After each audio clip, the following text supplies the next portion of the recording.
علامہ Tabatabai نے بڑے عظیم شاگرد پرورش کی. ان کی ایک خصوصیت شاگرد پروری ہے، جن میں شہید مطہری جیسی شخصیات، جن میں آیت اللہ جوادی عاملی جیسی شخصیات، جن میں آغا مصباح جیسی شخصیات، جن میں آغا حسن زادہ آملی جیسی شخصیات، جن میں استاد جعفر سبحانی، آیت اللہ جعفر سبحانی جیسی شخصیات، من جملہ آیت اللہ شہید بہشتی جیسی شخصیات.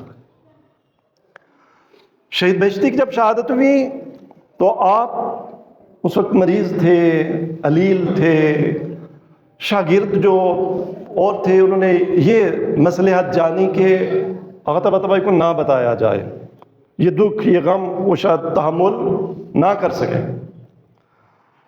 تو ایک قریبی کہتے ہیں کہ شاگرد تھے وہ، کہ میں جب گیا علامہ کے پاس تو علامہ نے فرمایا مجھے بتائیں یا نہ بتائیں،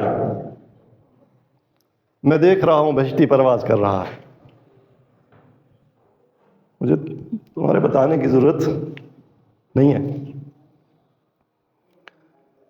ایک طالب علم جب آپ کے دروازے پہ گیا، دق الباب کیا، آواز آئی علامہ فلاں قبرستان میں ہے، اور وہ پھر قبرستان چل دیکھا وہی ہے علامہ. تو دیکھنے والے دیکھ سکتے ہیں، سننے والے ابلیس کی چیخ و پکار سن سکتے ہیں.